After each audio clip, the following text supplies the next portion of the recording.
Olá pessoal, muito bem-vindos ao meu canal do YouTube, canal do General T.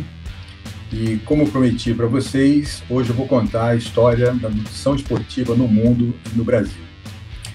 Então, quando nós fazemos aí uma breve busca no PubMed, nós vemos que as publicações começaram desde 1946, bastante tempo. E elas vêm crescendo mais ou menos até a década de 1970, de uma maneira bem lenta, né? Bem devagar. E na década de 1980, que as coisas começam a se acelerar um pouquinho mais. Então, vejam que explode praticamente a partir do ano 2000. No século XXI, nós temos aí várias pesquisas, várias revistas, vários pesquisadores fazendo publicações a respeito disso. Mas uma das primeiras publicações que nós encontramos é essa em tela aqui, da Vida Nueva, uma revista espanhola, de 1946. Então, nós temos várias publicações isoladas de várias revistas, porém, nós não temos acesso ao conteúdo, nem ao abstract, porque o PubMed ele começou em 1966. E na década de 1940, 1950, só existiam os manuscritos, e provavelmente esses periódicos devem estar em alguma biblioteca pela Europa, e nós não temos acesso aqui pela internet, né? Só o título, mas não tem como ler nem o resumo desses artigos. Mas, no início da década de 1980, nós temos aqui uma revisão publicada na Sports Medicine, que é uma das revistas que tem um impacto bem alto na nossa área, que só aceita revisões, né, a convite. E aqui a gente tem uma publicação do Brotherhood falando sobre nutrição e desempenho esportivo. Uma publicação bem antiga, datando de 1984. Então, época que começou a aumentar as publicações no mundo e todas as partes, fazendo pesquisa, mas nada ainda muito voltado, muito específico para a área, né? Uma coisa assim mais geral. E, na verdade, o primeiro congresso que foi feito na Grécia sobre nutrição esportiva gerou esse artigo, que foi um dos primeiros a entender a nutrição esportiva como disciplina, né, como ciência, publicado aqui pelo Vishwa Singh, esse autor indiano, falando sobre as perspectivas sobre nutrição e exercício. Então, a partir da década de 1990, começam a explodir publicações a respeito de proteínas, de carboidratos, de lipídios, minerais, tudo isso voltado para o desempenho esportivo. E aqui no Brasil, a situação foi parecida, né? Nós temos aí alguns indícios no final da década de 1970 e na década de 1980 começam a aparecer as pesquisas, as publicações, lembrando que nessa época não existia programa de pós-graduação no Brasil, né? Demorou um pouco, a maioria dos pesquisadores iam para fora fazer os seus mestrados, os seus doutorados. Isso iniciou no final da década de 1980, na USP.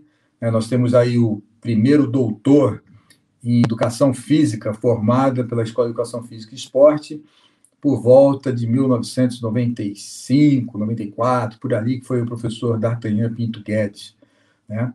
Mas a nutrição esportiva, curiosamente, ela também não começa por nutricionistas. A nutrição esportiva ela veio começar no departamento de nutrição da Faculdade de Ciências Farmacêuticas da USP, sob a coordenação do professor Sérgio Miguel Zuccas. O professor Sérgio Miguel Zuccas, ele era bioquímico e começou fazendo experimentos com animais, suplementados com suplementos, tipo minerais, carboidratos, proteínas, e depois surgiu a oportunidade, abriu um concurso público na Escola de Educação Física e Esporte da USP para professor titular. Lembrando que essas graduações universitárias, livre docência e professor titular em universidades estaduais, elas são feitas mediante concurso público. Então, o professor Zucas ele já era titular lá das Ciências Farmacêuticas, prestou o concurso público para a Escola de Educação Física e Esportes da USP, passou, ficou com 2 titularidades e acabou escolhendo lá na Educação Física, onde ele montou o Laboratório de Nutrição e Atividade Motora. Né? Esse laboratório, atualmente, ele é coordenado pelo meu amigo Lancha Júnior, que foi orientando do professor Zucas também. Então, o professor Zucas ele foi o meu primeiro orientador. E o professor Zucas ele recebe a paternidade de ser o pai da nutrição esportiva no Brasil. Né? Então, o professor Zucas orientou vários nutricionistas que acabaram enveredando para o lado do exercício do esporte. Vocês estão vendo aí essa foto. Essa é uma foto histórica, clássica, né? Vocês estão vendo o professor Zucas já com uma certa idade, ali de uma camisa de manga curta, colocando a mão em cima do cicloergômetro, que tem um garotinho ali que estava fazendo uma avaliação. Logo ao lado, vocês veem uma moça com um suéter escuro, com gola branca, a professora Silvia Cosolino, nutricionista conhecida, lá do Departamento de Nutrição. A professora Silvia Cosolino foi orientanda do professor Zucas, ela é autora de um livro espetacular chamado Biodisponibilidade de Alimentos e Nutrientes. E nós vemos também alguns ícones da educação física aqui nessa foto. Então, logo aqui à esquerda, um rapaz com casaco Adidas, o professor Paulo Roberto de Oliveira, né, um dos ícones do treinamento esportivo. Logo mais ali, com um casaco, um blusão com losango de cavanhaque e bigode, o professor Valdir Barbante, também outro ícone do treinamento esportivo. Né? Então, várias pessoas ilustres aí nessa foto. E o garotinho que está sendo avaliado, né, esse garotinho na época devia ter uns 12, 13 anos, e viria a ser um excelente nadador. Né? Esse garoto é o nosso Ricardo Prado, o Pradinho, que foi campeão dos 400 medley. Então, desde cedo, esse garoto já estava recebendo apoio, né, de uma instituição, de uma universidade, e principalmente do professor Zucas, que já estava fazendo as avaliações e toda uma preparação nutricional para esse garoto que viria a ser um excelente nadador. Né? Também eu gosto de lembrar que outro atleta, e que na verdade foi um herói brasileiro, que ficava sob os cuidados do professor Zucas, e eu, de uma certa forma, até participei disso, porque quando ele vinha para o Brasil, ele fazia toda a preparação dele no CPUSP e ficava sob orientação do professor Zucas na parte nutricional. Eu estou falando do Beco, talvez vocês não associem o nome a esse importante atleta brasileiro, né? O Beco nada mais que o Ayrton Senna. Então, o Ayrton Senna, quando ele vinha para o Brasil, fazia toda a preparação lá no CPUSP e quem cuidava da parte nutricional era o professor Zucas. Então, o professor Zucas, ele teve aí diversos contatos com diversos atletas, ministrou diversos cursos, publicou diversos artigos e é considerado, então, o grande pai da nutrição esportiva no Brasil. E isso mostra para os nutricionistas e para os profissionais de educação física que se especializaram na área, como eu, como Lancha Júnior, como Reuri Bacurau, como Saldanha, né, que a nutrição esportiva veio das mãos de um bioquímico e não de um nutricionista. No começo, a maior parte das pesquisas em nutrição esportiva eram feitas pelos profissionais de educação física que tinham se especializado na área. Depois, uma grande parte de nutricionistas começaram a ficar muito interessados por isso, e hoje eu sou nutricionista também, e vejo que o pessoal da nutrição está enveredando bastante para o lado do exercício e do esporte. Isso é muito bom, né? Muito bom para o Brasil, que cada vez apresenta maior quantidade de pesquisas e publicações na área. E aqui, uma curiosidade apenas, né, que muito se fala de auxílios ergogênicos, né, de suplementação esportiva, E, na verdade, esses auxílios ergogênicos são substâncias que servem para melhorar o desempenho. E essa palavra, ela vem do grego, né? Ergon e genan, que significa aumento do trabalho, né? Aumento da produção do trabalho, e, logicamente, que a gente está falando do trabalho físico. Então, o que é um auxílio ergogênico? É qualquer substância que possa aumentar, potencializar a produção de energia. E quando a gente fala de energia, a gente está falando de ATP. Portanto, se aquele suplemento que você está ingerindo, ele não aumenta a produção de energia, com certeza ele não é um auxílio ergogênico, né? E tem uma frase célebre de um dos pioneiros da nutrição esportiva no mundo, que é um pesquisador chamado Ron Mon, que tem até um livro bem famoso aqui no Brasil sobre bioquímica do exercício, que ele fala assim, olha, se o suplemento funciona, provavelmente ele seja proibido, né? Se ele não funciona, então, provavelmente, ele não esteja dentro das regulações da WADA, né? Isso quer dizer o seguinte, olha, a maioria dos suplementos que podem funcionar, eles são contaminados, né? Muitos deles têm resíduos de testosterona e similares.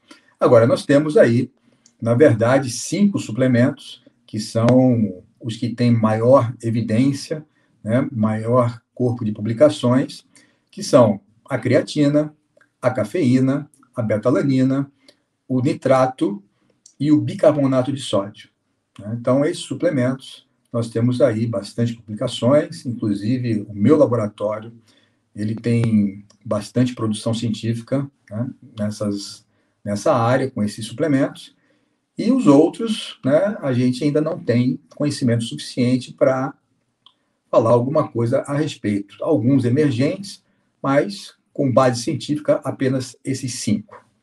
Então, esse era o recado que eu tinha que passar para vocês, né, sobre essa história da nutrição esportiva, e venho convidá-los a participar do EINE, né, o melhor evento do ano, que vai acontecer no mês que vem, no dia 19 de junho. Né? Então, um evento imperdível. Vocês terão palestras com 6 experts em nutrição esportiva, né? Vocês estão vendo aí na tela, Antônio Herbert Lancha Jr., do Brasil, Scott Forbes, do Canadá, eu, né, General T, aqui do Brasil, Stuart Phillips, meu grande amigo canadense, Dr. Paulo Musi e Kevin Tipton, que é um americano hoje radicado no UK, né, United Kingdom. Então, são 6 especialistas que estarão dentro da casa de vocês, tomando um cafezinho junto com vocês. Então, vocês vão estar lá à vontade, tomando café, chá, um whey, um suco, e assistindo esses 6 palestrantes, né, no dia 19 de junho. E isso vai acontecer juntamente com outro evento, que é o lançamento do meu livro, né? Vai ser o meu 9º livro, que vai ser a suplementação nutricional no exercício e no esporte. É um livro escrito pelos meus orientandos de mestrado e doutorado e pós-doutorado, e vários convidados nacionais e internacionais que fazem parte desse livro. Então, imperdível também. Um outro detalhe é que o diferencial do EINE vai ser justamente a tradução simultânea.